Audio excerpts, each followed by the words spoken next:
Welcome to our backyard. This is the Backyard Philosophy Podcast. We are two friends having a discussion after everyone else has passed out or gone to bed. Grab a drink and listen as we discuss everything from automation, space exploration, and why the meaning of life is 42.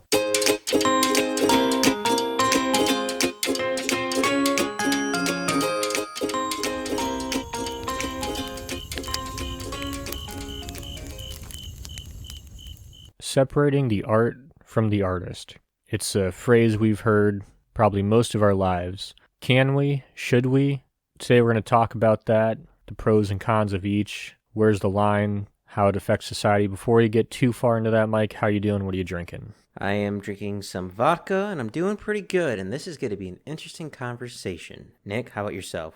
How you doing? What are you drinking? I am doing great. I'm drinking a Bud Light because, let's be honest, when you want to talk about art, you want to hear it from someone who's drinking a domestic beer. I was really hoping you'd say PBR, because then we can say, hey, it's got a ribbon. It's a good piece of art. Nah, I'm not really a PBR fan, more Bud Light or Coors, Keystone, really. But, so art. So there's separating the art from the artist. Now, we all know mostly when people are saying that's because they like a work of art. And I guess, before we get too far into it, I want to say I don't have anything preconceived about this because I've been debating it back and forth for days now. Before we get into the discussion, what I believe is you can separate the art from the artist up to a point. I don't know, Mike, what's your opinion on separating the art from the artist before we get into this? This is a gray area for me.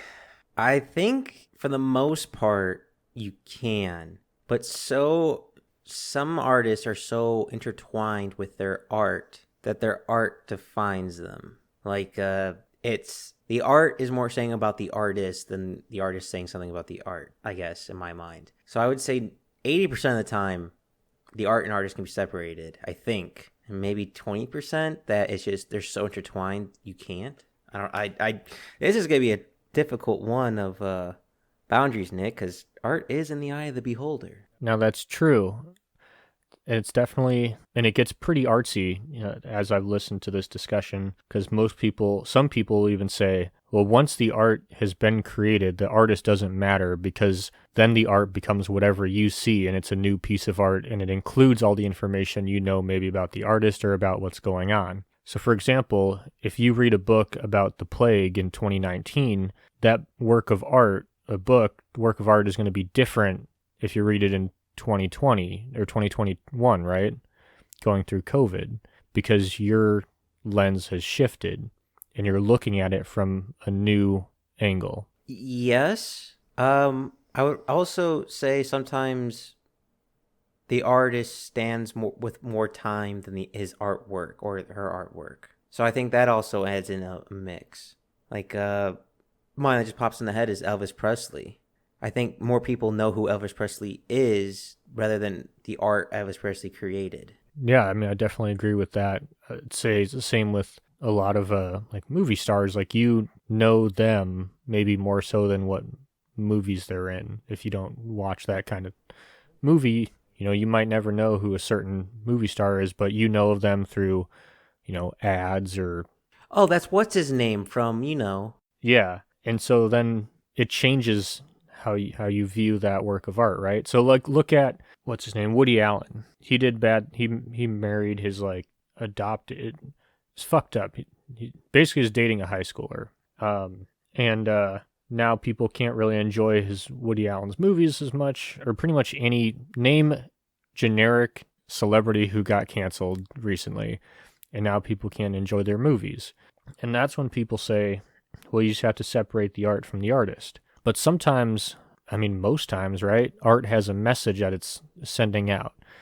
And so look at, again, Woody Allen. This is where I was going originally. A lot of his movies happen to be about an older man dating a younger person, as if he's trying to send out the "this is okay" message. Trying to brainwash the public. And so I don't, like you said, how there's limits, Mike. Something like that, it's like, okay, we're past the limit of where we can separate the art from the artist. This is just weird. One I think is kind of goes along with it, but you can separate the artist and artist is Michael Jackson. I mean, I like some of Michael Jackson's songs like ABC, Rockin' Robin, Thriller, but he was also a pedophile. But some first, I don't know if it's just culture, but it doesn't seem to bother us as much. Like we're able to separate. This is just his music. This is not him. And I don't know how society or people decipher that. So I had that same question because look at Michael Jackson, probably the best example, but also Bill Cosby. All of their works are pretty beloved, and so the something somebody said, I can't remember who it was. It's a famous person from a while ago. So hope that narrows it down. Is that true art will transcend culture? Basically saying if it's really art, like if it's really a work of art, it doesn't really matter what the artist did or what time period it's being viewed in. It will still be relevant. Withstand the test of time. I agree kind of that with that statement.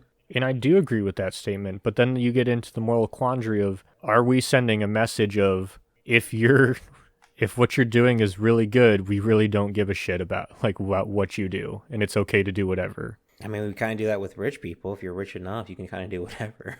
But I see what you're saying. And again, I want to go back to the art is the eye of the beholder. Because to me, art is supposed to be something that makes you feel, inspire, capture, or tell a story. It can come in different forms: music, art, books, songs, etc., paintings, drawings, even photographs. But I'll be honest with you, Nick. As artists go, I'm talking like traditional painting artists. I can only name a handful. Now, if I saw their works, I can recognize their works. But I'm thinking like Van Gogh, who suffered serious mental illness. I don't really put that in his artwork. I just kind of enjoy his artwork. I don't really know much about the painter. It almost seems like if art doesn't have an author signed to it, it's more free to cross certain boundaries, so to speak. And I agree, and I have 2 points to that. So one, look at like all the really old statues in Europe.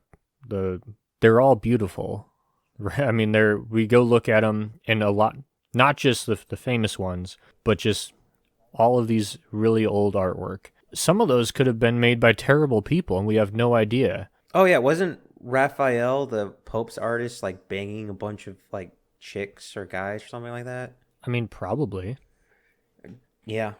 But we can enjoy that art because we're disconnected from the artist. And then if your argument is you can't enjoy art without knowing the artist, we're enjoying this past art without knowing the artist. But if we're only going to enjoy works of art from people who we know are morally upstanding, how can we verify that these ancient works of art are morally upstanding, or is it like copyright laws where it goes away after a certain amount of time? Well, also, I think it's context of the time period. I mean, how many times, like in a movie, like, I can't believe how groundbreaking this is. And then, like, a few years later, that's common mill. Like, back then, people were killing each other. War was consistent. Death, plague, rape, etc., etc. So, because we're out of time, out of context, that changes something. Like, an artist, like, 15, 20 years ago does something creative, something so unique, and everyone loves it. And not thinking of an example at the moment. And then 20 years later, they get caught doing something bad. We usually just don't forget about that artwork. Like, we still like that artwork.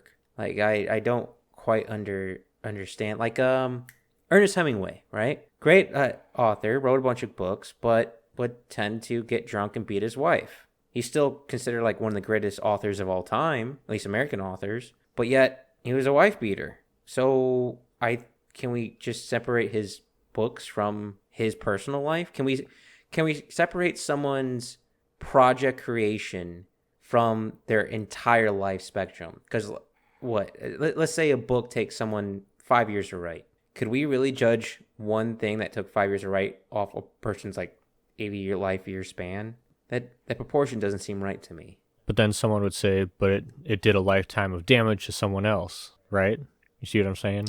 Yeah, I'm thinking of, honestly, I don't know why this came to my mind, but Adolf Hitler and his paintings. I don't want, honestly, I don't think I've ever seen it in Hitler's paintings, but he created something like that. But if you just erase the name, would people hate it as much? Or people be as against it as much? Is it just, if I made a beautiful painting of a skyline, and someone else, let's say Genghis Khan, a terrible person in history, painted a beautiful line skyline, and I just erased it and just told it, didn't tell you who drew or painted what, and I said choose the most beautiful one, and then that removes the context of the person. So if it's that simple, like you still like it, but you just change the title or change the author, and all of a sudden you hate it, that doesn't make sense in my mind of why you should like or not like art, or where art crosses the line. Yeah, I completely agree. But it's living your normal life. In school we learn about different artists, and and just through your day you learn about, just on the radio you hear someone talking about whatever the fuck, I don't know, some like Drake or Kanye is doing. And it's like you can't, at least the artists who live in our time, it's pretty hard to separate the art from the artist, because what do we do when we like something? We want to go find out more about it. So if I see someone whose art I like, I'll follow their Instagram page, and then I'll listen to them when they go on a podcast, and it's like, and they become part of that art, and it's hard to disengage from that. But I believe, I get what you're saying, that, and this is my terrible solution to this problem, is obviously it won't work with all art forms, is remove the title, remove the name from the art, right? And then the art can be judged solely for the art. It depends, I think, on the artwork, because what's the guy who destroyed one of his own paintings at an art thing and went through the paper shredder? As probably the same guy who sold a $1 million banana taped to a wall. No, I actually like this guy's artwork. Can't remember what he says. He's an artist that he doesn't want to get known. He just has a pen name, so to speak. But I want to bring back that Drake thing you said, because I thought this was really interesting. Because when you said Drake and then you want to know their name, their personal life, I was also going back to Mozart. I mean, people heard the name and would flood to it. He was a celebrity in his time that, gossip news, trying to figure out what happened, etc., etc. I think it just depends on the art form. Like, how many books do you read and you remember all the authors? You still enjoy that book, but like musicians, I think it's different type of art form. So and it's more intertwined with the artists. Now, when I say artist, that doesn't mean just solo name. It could be a band name, some name title attached to it. I think paintings, music, books, movies, they all differ on how much the artist is in their art. I'm not saying that they don't put their full alt in, but their amount perceived by the public is different. Like when you see a painting in a museum, you don't see the painter painting it, but if you see a musician play, you see him play in front of you. That's very different in my mind. Like it's almost like acting. Like you have to act as a musician to like your emotions, your voice, your choreography. Compared to an artist, you're like, oh, well, he's painting those little trees, little happy tree, happy cloud right there. It's a different type of art style. And I completely agree. Like I completely get what you're saying. And then my follow-up question is, because this kind of brings it back to, have you ever been with someone who like knew someone who worked on a movie somehow, or maybe they worked in a movie, and you finish a movie and they're like, you have to watch the credits. It's important to recognize everyone who was involved in this. And it's like, calm down, dude. Like, how many times have you eaten a fucking apple and not been like, wait, who grew this? Like, I had to go, I only like apples from whatever Johnson Farms. How many people have ever thanked a chef? I agree. Like, and that's my other point is, we separate, maybe we don't call it art, but we separate producers from the product all the time. We consume a lot of products that are made in not good conditions, pretty much anything from China. But we, in our minds, maybe we do it because we don't want to think about it, but somehow we're able to separate the producer from the product. And I think that, yeah, there's a lot of stuff that you can't, right? Like you talked about music, you can see a musician playing. You can, like an actor. I mean, how many times have you seen a movie or a trailer and you pretty much known what the movie's going to be like because it's got a certain actor in it?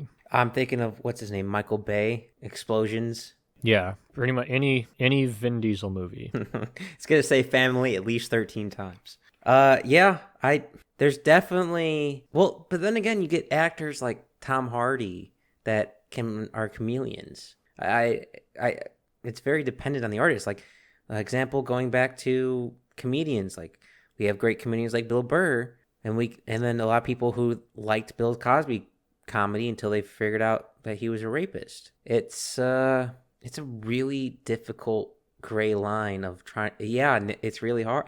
I kind of want to throw this question at you because I don't know how I feel about it. It's awful, terrible, but there are serial killers in the world that sometimes think that their killing and how they manipulate and mutilate the body is their art. Is that art? Because Well, if art's in the eye of the beholder, no. Right? But I mean, like everything, and that's the thing. I mean, people say it about, like, I do a lot of broadcast burning for work, burning slash and fuels to reduce your fire. And people say, I hear a lot, oh, it's more of an art form than a science. And that's because there's just so many variables. But when you watch someone who's really good, it is like watching a work of art. And obviously not me, way too young, but because they're doing things, but you also have to have so much background to know what they're doing it and why they're doing it and when they're doing it. And so like a normal person's not going to know the difference between my burn and someone who's really good's burn. And so it is subjective, but well, that to me just thinks of an artist.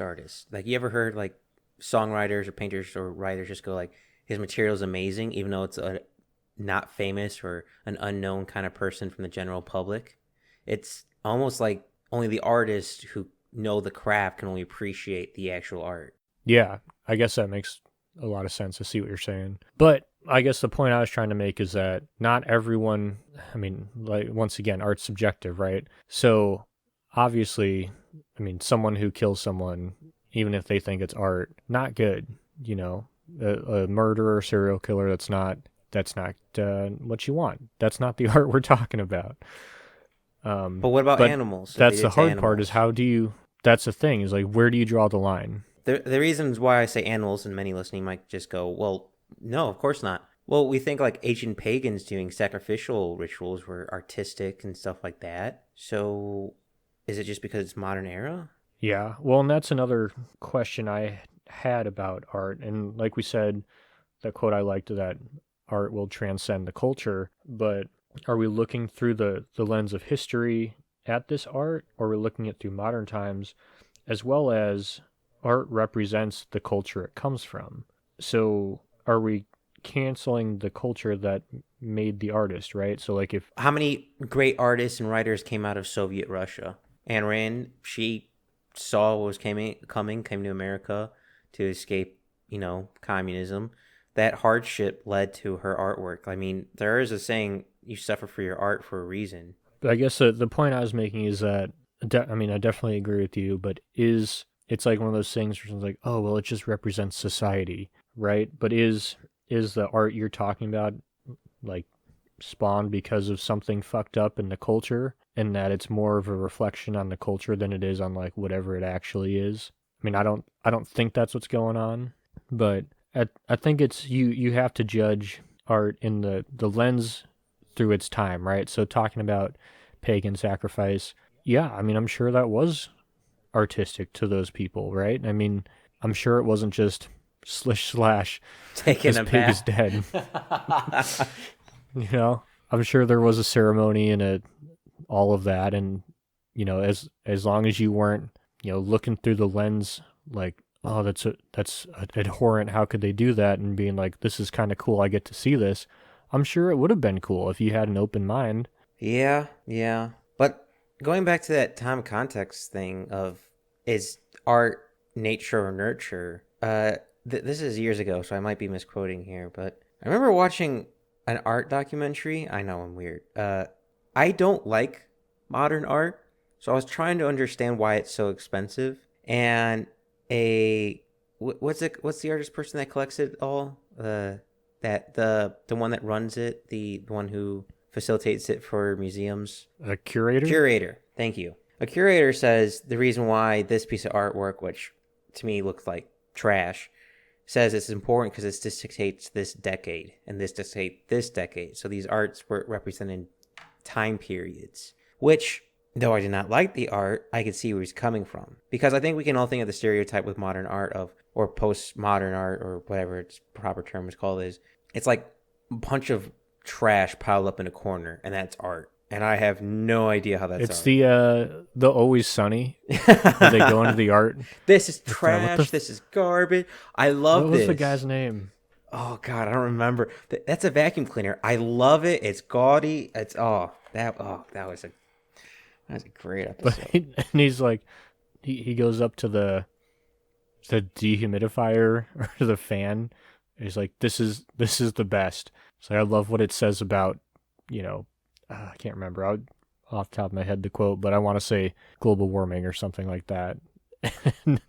Yeah, I mean, the most famous example to me is that stupid banana taped to a wall by that guy who sold for fucking millions of dollars. For me, it's the more money than we'll ever see in our life. It's the fucking blank canvas, the black dot in the middle, and the red square, and those sold for multi-million dollars. And I'm like, how? And it's because part of the art is attached to the person, and I don't get it, and I never will get it. Like you said, I just don't get modern art. I don't understand the sums of money that it sells for.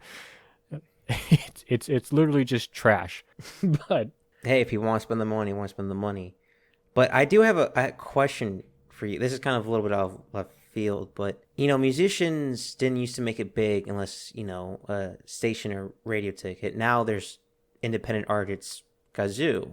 I wonder if art is the same thing. Where if art is not in the art world presented in a light, I mean, Leonardo da Vinci's drawings weren't shown, and his notebooks weren't shown to the world until Bill Gates bought them. If they are brought to popular light by people who have the money and want to facilitate it by posting it on the news and showing it off, is that the art we enjoy because we're simply familiar with it? Because if it's an unknown artist, but I really like the artwork, but the unknown artist was kind of an asshole, I can separate it a lot easier compared to if it's brought to the limelight, much like how musicians used to be, only if they only made it if they got like a record deal. I wonder if art's the same thing. Like if your art sells for X, Y, Z because of this person decides it's worth this much, is now your artwork the more attractive art, and then it's also more tied into you because you're more famous? I wonder if fame is the catalyst that combines the artist and artist. Well, I think so, right? So, like, you use the example of Mozart. In that time, you had to, like, move up in the music world, right? So, when he was just a lowly, beginner, I guess you'd call it, he just did stupid fucking jingles, and he got paid for making stupid jingles. Some of those jingles are super famous now because of who he is. It's like in 100 years from now, we're talking about 877 cars for kids. I mean, it's the same thing. Yeah. And it's almost also, I want to say, like one piece of their art gets discovered and then all the rest get elevated from that status. Like when I say Van Gogh earlier, everyone was probably thinking of Starry Night. Well, he did a lot more paintings than that. And now it's simply because of the Van Gogh, when you see that artwork, now you're thinking of Van Gogh, not the actual piece, not what the piece is saying to you. Yeah, I mean, I agree. What about authors? Like, I'm trying to figure out if art can go too far. I think we established with human sacrificing, and that is kind of our definitely upper limit. When is art not art?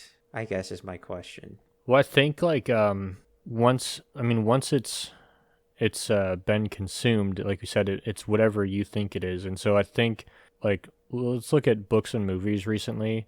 After like 2018, or that's way too early. Like sometime, let's make it timeless. Sometime recently, post 2020-ish, a lot of people who directed TV shows or books would basically come out and say that like their character, like a certain character was supposed to be gay or bi or something. And some people were like, that's awesome. Some people are like, I don't like that, how it adds to the story. So it's just, I'm not doing it. So I think once someone likes it enough, then it's like their own, and there's no way to change it. Even if the actual person who created the piece of art you're thinking about says this is what it's supposed to be, it's like it's either you've made your decision once you've consumed it.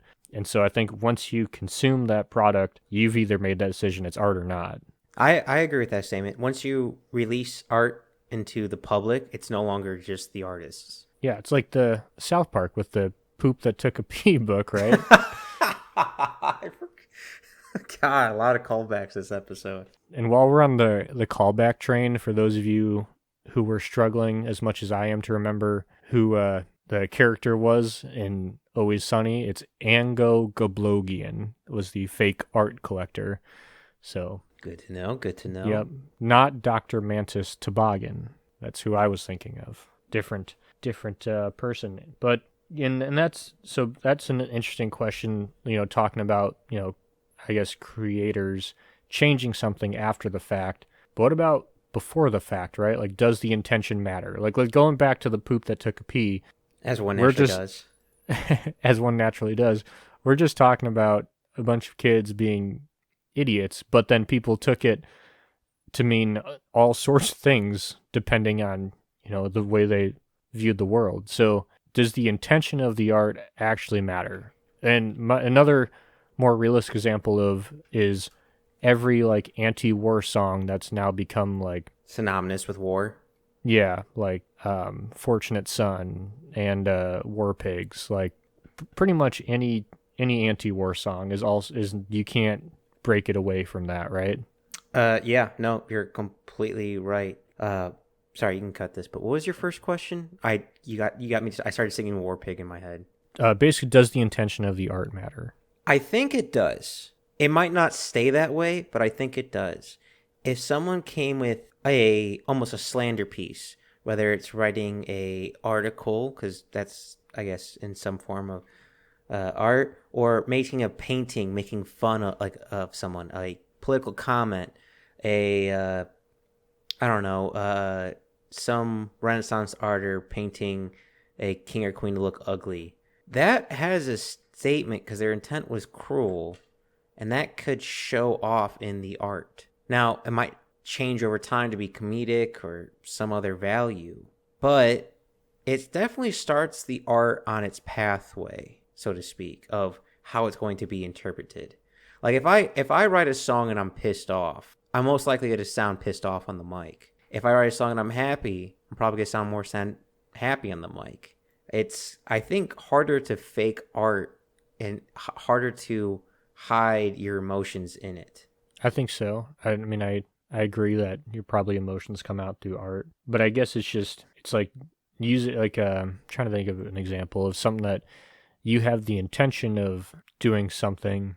So like, what is it? I'm going to be generic because I can't remember exactly what the book was, but someone wrote like a let's say, I'm going to make up an issue because I don't want to get it wrong. Like a pro global warming book, but once you read it, it's actually like pro, I don't know, something else, like abortion or something. And then it becomes this whole abortion issue when really the intention of the book was to talk about global warming the whole time. I feel like that's every book we read in English class where I feel like the author was just writing a story and we were forced to separate it and dissect it to things that the author had no intention of doing. Yeah, so every Virginia Woolf novel. Oh, don't. Can she be our Voldemort? We just don't say that name on this podcast. Yeah, that's completely fine. Yeah. She's just etched into my memory forever, and I will never be able to unread the words I've read. I would rather have to relive my English class where I got in trouble because I didn't see the same symbolism as my teacher than reread Virginia Woolf. Yeah, for a place of education, Nick, they really stump artistic and different ideas. That's for sure. I just it's just I don't see any art in Virginia Woolf, but people fucking love her, and I don't get it. I don't get the symbolism. I don't even it's not even a good, entertaining story. To each their own. It's just like a sad woman's diary. I don't know. Whatever. Anyway. Well, this is we might have to cut this, but I mean, one can make that argument about Anne Frank. But that tells an important part of history. And Is it's like, Virginia Woolf going to tell our history? no, because no one, like the history of who? Sad people living in lighthouses? Like, this is fucking stupid. Well, yeah. No one wants to know about that. But to play devil's advocate, I could, because I had to do it so many goddamn times in English class. The lighthouse could represent something else, like her last beacon of hope for the world or something. Yada yada yada. It's a stretch. I don't see it, but again, that's just different people have different artistic tastes. Hot take, but I think the Virginia Woolf novels is a less entertaining version of The Poop That Took a Pee. I actually would rather read The Poop That Took a Pee. I'm agreeing with you, Nick. I'm just being devil's advocate just to... No, I get you. I mean, yeah, but that's the thing is, apparently it is because society has kept it around. Now, by society, do I mean English teachers or the general public? That one I can't answer. That's a really good question. Because, again, I think it comes back to the movies and producers for music, where they kind of get to choose who's mainstream and who's not mainstream. Yeah, I agree. And this is the other, we may have to cut this. I'm going to say it and then you tell me if we can say it or not. Would Virginia Woolf's novels have been as a piece of history if she wasn't a lesbian? And we still can't like confirm that she was. It's just like kind of implied. No, you can keep that in. To answer that, I would think, yeah, I think that's part of the artist showing through the pages. Like her personal life is more interesting than her artwork, but because that's what she did, that is now enthralled with her, if that makes sense. No, I think that's an excellent way of putting it, is that we're interested in, X group at X point in history, and we can't talk to that X group, but we can, some member of that society who was in that group at that time created this. So we can try and infer how that group felt at this point in society by reading this book. And I think that's the real lesson that we're trying to grasp. I agree with that. I don't know if, but and that's a question of, is this art or is this something for an anthropologist to study, right? Art historians are an actual thing. So maybe a little column A, a little column B. Yeah. I mean, I definitely agree. Out of kind of left field, Nick, I got another question for you. I've always been, at least in my mind, as a free individual for the time being, there are no limitations for art. Yes, we said that a person's manipulating a body and stuff like that is not art, but it might be for crazy people. Art in the eye of the beholder. Ancient history, sending heads over, but like walls, that's like war is an art form in itself. To me, no words, saying, songs, books should ever be off limit to create. I think for me is a separation between artist and artist is when it comes off the canvas or it comes off the mouth and it becomes more physical in the world than just a piece of work. So what I mean is like, I don't know, someone like, Kurt Cobain comes to my mind, singing depressing songs and stuff like that, and songs about suicide, et cetera, and all of a sudden does it. That's a separation that brought the artwork and the artist intertwined. Though probably Kurt Cobain probably didn't kill himself, but I think when it gets more intertangled is when the art comes off the page, in a lack of better terms. When like an author writes a book and all of a sudden shoots a bunch of people, or the author does what the actions they say in the book, then it becomes difficult. So it's just like the same rules for hate speech, right? Like you can say whatever you want until you have a call to action. So you can say terrible things, but until you try and get people to do those things, then it's fine. Until that point. For those who don't know, in America, we don't have any hate speech laws. The only things we have are you can't do public endangerment, which is like yelling fire in a movie theater, can't call for physical harm of individual, and can't dox someone. So you can't give out someone's personal information of house and credit cards and stuff like that. But everything else, there are no limitations on word choice on sentences, on descriptions, on anything artistic. It's going to stay that way. One can hope. One can hope. Yeah, it's also very interesting. Like I'm thinking like back in time, if I'm Da Vinci painting for the Medici who don't like the Borgia, and I make the Borgia look bad, but now all of a sudden the Borgia are in the power, I'm the bad guy. The time shift changes the artist so much, because I mean, how much slanter got, like, I'm thinking of like 90s rap. Like, there was a lot of rappers in the late 80s, 90s that were drug dealers, killers, that were committing crimes, would sing about it on their records. But we can somehow separate that. Like Tupac selling drugs or Biggie selling drugs. We can just, for some reason, it doesn't affect view on their artwork, even though most people are against like illegal drug sellers. I mean, culture's changed over the past decade, but it's an analogy I'm trying to make, and I don't know how that works. Yeah, I don't know either. I guess that's the point. But I agree with you. I mean, those are historical. I mean, that the whole beginning of the rap movement, that's like East Coast in versus history West books Coast. now. Yeah. That's like in actual history books. So it's going to remain a piece of art people are going to hear for who knows how long. But yeah, it's based in some terrible things. I mean, that's the joke, right? Like listening to so and so sing about selling drugs and smacking hoes as I drive to my 9 to 5. Yeah. Yeah. But I want to add to the point of, how the context changed in history of like DMX sang a lot of like anti-homosexual songs. Like, I can give it to you. If we even squash the beef, I ain't touching your hand. But nowadays in this culture, you would not be able to say that. It's so weird how much it's changed. Like, it used to be, if you were gay, we look down upon you. And now if you're gay, we, like me and Nick, we don't care. You're human. Does that change the artist and artist? Like, again, going back to the Virginia Woolf, that's why I brought it up. It's just weird to think about. Yeah. I think, so we've talked about a lot of little mini points, but now I want to get back to the main question, because I still don't know if we have an answer. So separating the art from the artist, can you even do that? Like we talked about, looking through the lens of history. You have to look at what was going on when people were writing, when Tupac and Biggie were making their songs, or, what was going on with Virginia Woolf's novels, even modern art.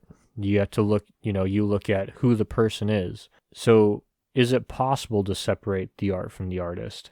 I think you can. I just think... But I think you only can through ignorance. Ignorance or great fame. It's got to be you've never heard of them, or you know about them and their shit is so good you don't care. Yeah, I would agree with that statement, but I don't know if that's... I would say if you don't know and you don't know the artist, but you don't care because you like their creation so much, I would say that's separating the artist from the artist. I'm not saying it's easy. I don't know where the lines are, but I do think you can. Like, no, I agree. I think the lines are probably different for everybody, I guess. This isn't an example for me personally, but this is an example I can see others making. Adidas. It's a clothing company that used to make the uniforms for the Nazis. And nowadays they're celebrated by athletes of every color. People all over the world want them, wear them, represent them.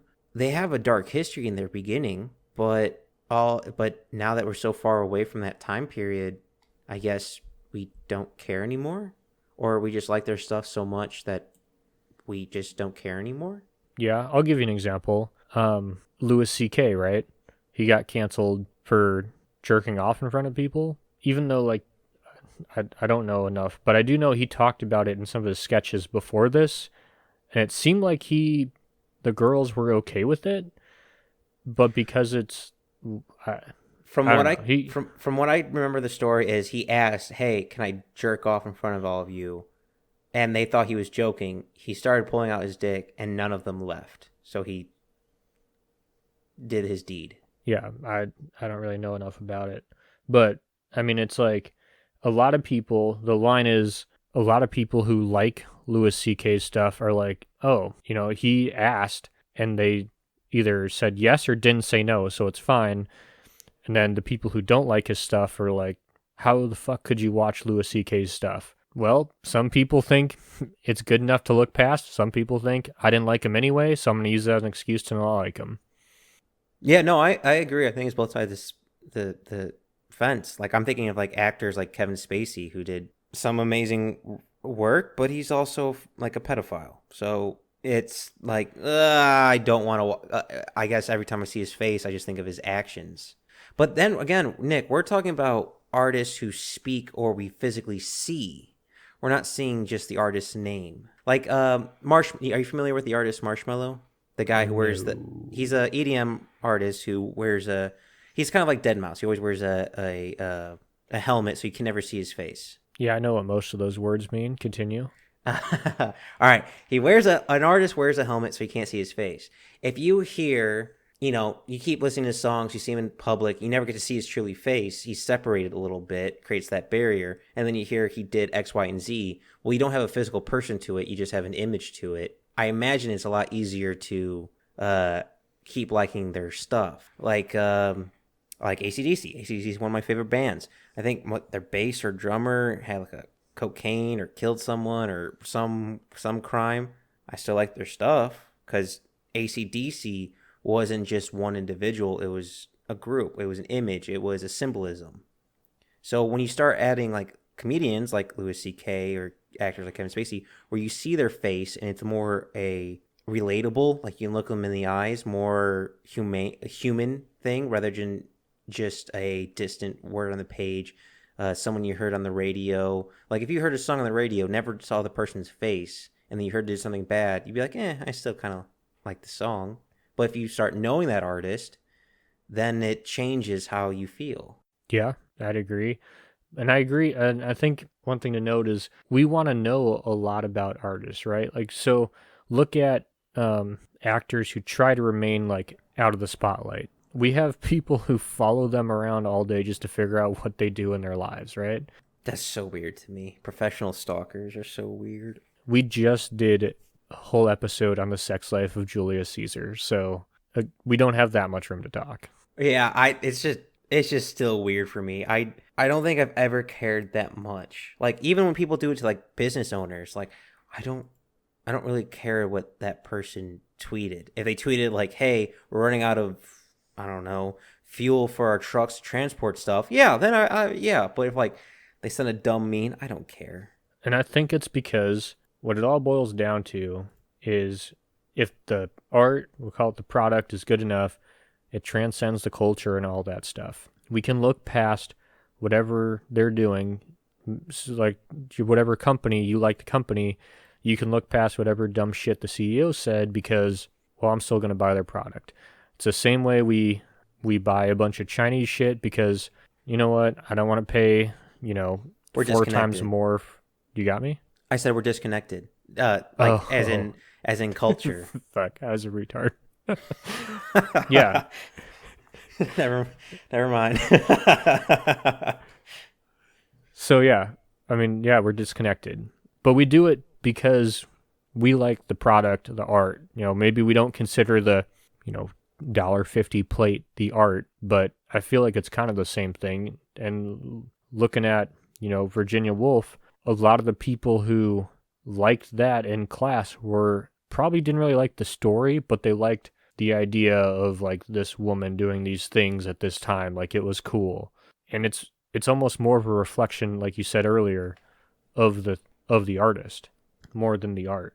And so I think you can't, I personally, I think you can't separate the art from the artist because a lot of time, unless you have, like you said, unless you have no information about him, because the artist is what makes some of the art. Like if Virginia Woolf wrote those books in 2022, they would not be as good because there's a plethora of LGBTQ plus books on the markets right now because of that's the that's what's in demand. But you back it up and it's something we're going to read for years. Yes, I guess the key is to stand out, be a daisy in a sea of roses, so to speak, and that makes you stand out more. Just being different makes you stand out more.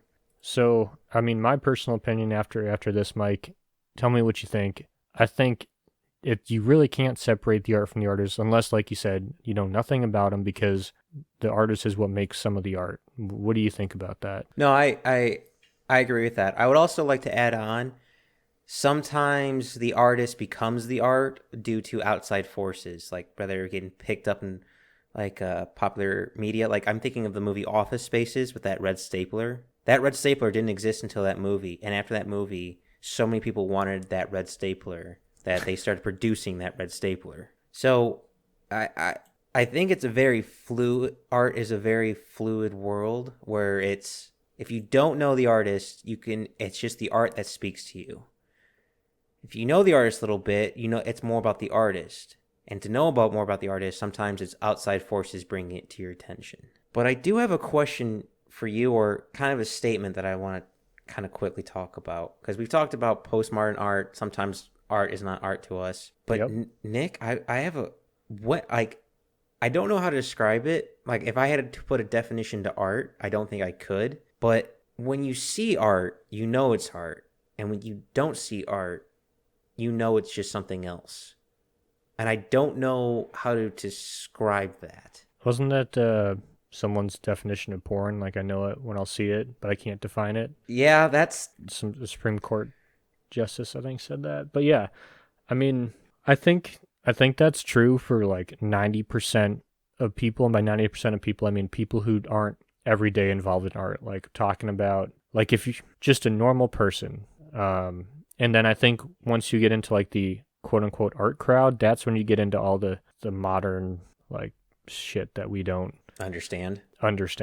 Well, hey, just because they are in the art world doesn't mean they know what art is. Yeah, see, a little fuck with your brain a little bit. Could just be all a con to make a lot of money, which I'm probably betting on.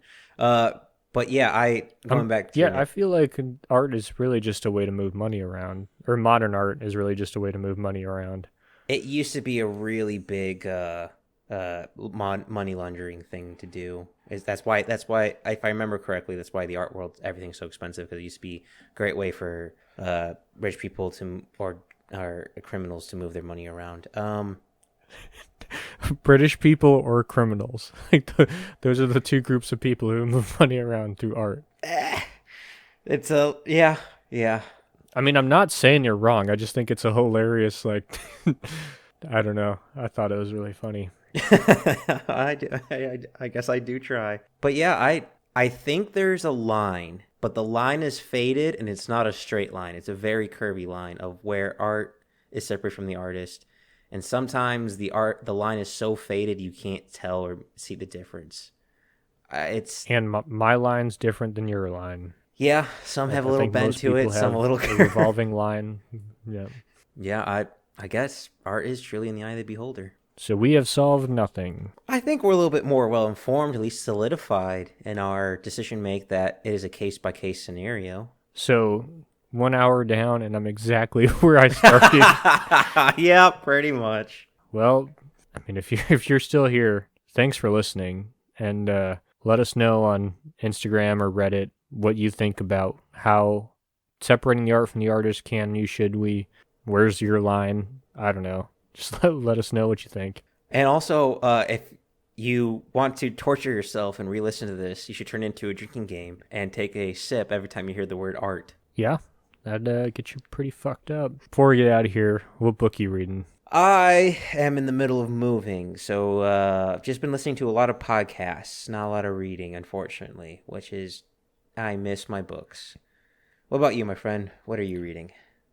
I am halfway through Douglas Fir, The History of the West's Most Remarkable Tree, and it's pretty good. I'd recommend it if you were in my field and love trees, but it's kind of, I feel like sometimes they're kind of reaching, just because wood products there's so many products that are made out of wood. I mean, just everything from guitars to houses, and that sometimes people kind of reach and like, oh, it's so crazy, it was used for this. It's like, yeah, it's used for like 1,000 different things. Some of them are going to be interesting, but it's still pretty good. Sometimes, I don't know, this is like a weird genre of books I read, just like how one thing affects history. in some of the books, they don't have to stretch at all, but some books, they really make it stretch to seem like whatever they're talking about kind of was this whole pivotal thing. And I think it's stretching a little bit, but overall, I'd give it like a 7 out of 10. Pretty good. Is the Douglas fir the pinnacle of art for you? Because nature does create art. Well, The Sopranos have compared a Douglas fir to, I think, a sunrise and a beautiful naked lady. So, I mean, who am I to argue with Tony Soprano? Touche, my friend. Touche.